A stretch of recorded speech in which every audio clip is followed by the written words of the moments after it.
there everyone, it's Todd from Gilla Games, coming at you from this unfamiliar, weird little office that is not my home. Recently I put out an update that added outfits as a feature, and there's been a few glitches and bugs related to it, and not only that, but I think part of it is the design of it, the first version of it anyway, was a little clunky to use with creating outfits and having to manually save them, and not really sure like how does it handle it when you don't have any outfits. And so I've done a lot of work to kind of clarify that and make it a lot smoother, and I'm going to show that today. So right now I have this character, and every character is going to start out with an outfit called My First Outfit. So if you don't have any defined yet, you'll automatically get one of those with what your character was currently wearing. And the default situation now has to have an outfit set to it at all times. And you can't delete all of your outfits. You have to have at least one because the default situation has to have one. So I've added a couple new outfits here for her. So this is a version with the skirt and casual, walking around at home. I think I'm going to change the skirt though. I'm going to make it one of these, and I'll change the shirt to be different too. Let's see here. And I'll go with that one.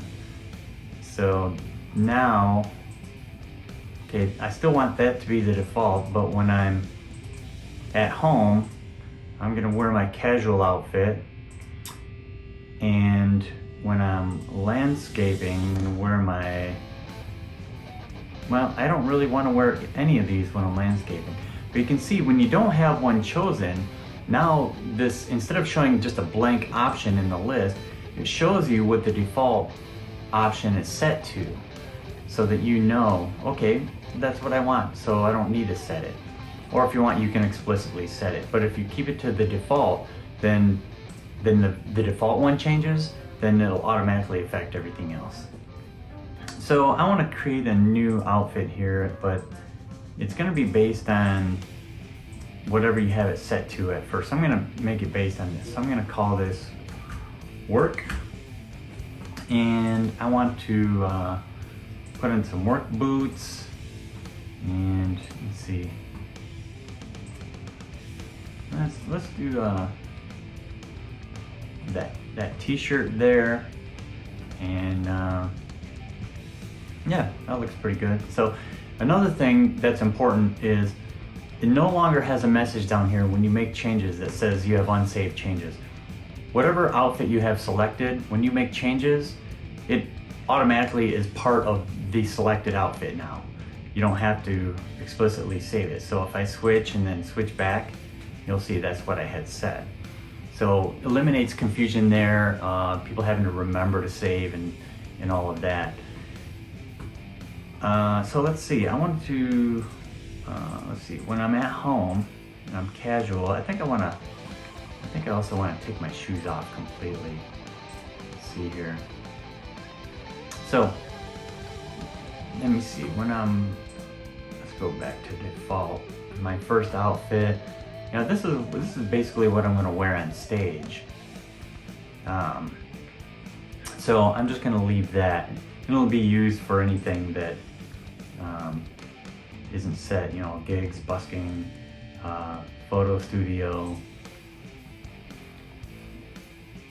Now I want to show you something in the photo studio real quick. Let's see here. Chauffeur over here. I just wanted to mention that the default also shows in here now. So if you have it set to the default, it's gonna use that, and you can see what it is. You don't have to guess what it is. But let's see, I'm just gonna use the default there because that's what I want. And she's using whatever that is, so that's Irene. She's using My First Outfit. That's the only outfit that she has. So let's say I want to make a new outfit just for Photo Studio. Create one called Photos.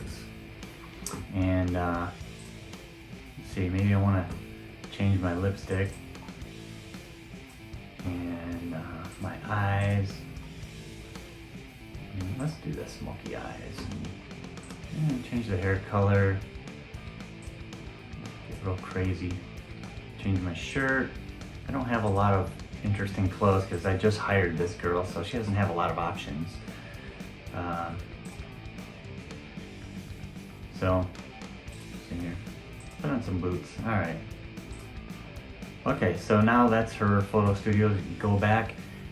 Now that's what she's wearing. Now, an interesting thing to mention here is, so now I'm back on Clawz, which is her. Now she's not wearing a dress, so she's allowed to do these kind of low leg spreading poses. But if you put on a dress or a skirt, they can't do those poses. So if I switch this to something that wears a skirt, she's gonna automatically stand up into a pose that is allowed for skirts and dresses. So that is mainly it, and I'm continuing to work on the popularity changes, and that's coming along well. Just kind of getting a little sidetracked by, working on this clothing thing, outfits thing a little bit, but it's good. I think this outfits feature is super useful, so I like it. Hopefully everybody else does too. And hopefully in the next week or so we can start testing the popularity stuff. I think I said that last time, in a week or two. So hopefully it's true. And anyway, I'm not going to get into too much detail on that right now. Just wanted to show this off and mention that there, a lot of bugs fixed. And if you still see any bugs, use that new handy dandy bug reporter in the game, which is right down here. And it's really useful, really helpful if you fill in the Discord ID or the email. Email is probably the best thing, because when somebody reports a bug here, I get an email with this information, and